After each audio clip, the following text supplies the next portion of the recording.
অস্ট্রেলিয়ার সি গ্রেডের একটা দলের কাছে ৫৪ রানে অল আউট, সাথে ইনিংস ও ৩৪ রানে হার। বাংলাদেশের পূর্ণশক্তির দলে ২ অঙ্কে পৌঁছাতে পেরেছেন মাত্র একজন, তিনি তানজিদ হাসান তামিম। রান ২২। এমন বিব্রতকর রেকর্ড করে অস্ট্রেলিয়ার বিপক্ষে টেস্ট খেলার প্রস্তুতি সেরেছে টাইগাররা।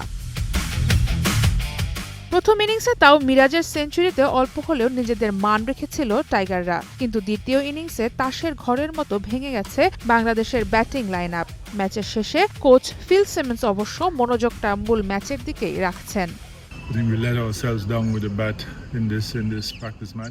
আমি মনে করি এই ৩ দিনের প্রস্তুতি ম্যাচটা অনেক গুরুত্বপূর্ণ ছিল। টেস্ট ম্যাচের আগে আমরা বুঝতে পেরেছি আমাদের কোথায় কাজ করতে হবে। ফলাফল প্রত্যাশা মতো না হলেও আমরা মূল ম্যাচেই মনোযোগ রাখছি। প্রথম ইনিংসে বাংলাদেশের বিপক্ষে একাই ৬ উইকেট নিয়েছিলেন অফ স্পিনার কোরি রচিকলি, আর দ্বিতীয় ইনিংসে বাংলাদেশকে ধসিয়ে দেয়া ২২ বছর বয়সী পেসার থম্পসনের এখনও আন্তর্জাতিক অভিষেকই হয়নি। প্রথম শ্রেণীর ম্যাচে খেলেছেন দুটি, সেখানে পেয়েছেন মাত্র ৩ উইকেট।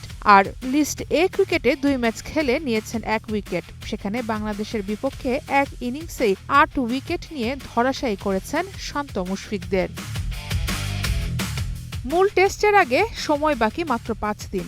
এর আগে বাংলাদেশের জন্য তাইজুলের ইনজুরি নিয়েও ছিল দুশ্চিন্তা, তবে সেখান থেকে অন্তত সুখবর দিলেন ফিজিও। বললেন ম্যাচের আগে পুরোপুরি ফিট থাকবেন এই স্পিনার। তাইজুল ইসলামের গত পরশুদিন যে ব্যাটিং এর সময় ব্যথা পেয়েছিল, সেই ব্যথাটা অনেকটাই কমে আসছে। ফোলা এবং পেইন দুইটাই কমে আসছে। তো মেন খেলা আসতে আসতে আরো ৫ দিন বাকি আছে, আমাদের হাতে আরো ৪ দিন টাইম আছে। তো আমি এক্সপেক্ট করতেছি ইনশাআল্লাহ he will be totally available by this time. Pat Cummins, Mitchell Starc আর নাথান লায়নদের মুখোমুখি হওয়ার আগেই টাইগার ব্যাটারদের সেই চিরচেনা হতশ্রী দশা রীতিমতো একটা অশনি সংকেত। ডারউইন টেস্টের আগে মুশফিক, লিটন আর শান্তরা নিজেদের কিভাবে প্রস্তুত করে সেটাই এখন দেখার অপেক্ষা। সারা মাহবুব, স্টার প্লে।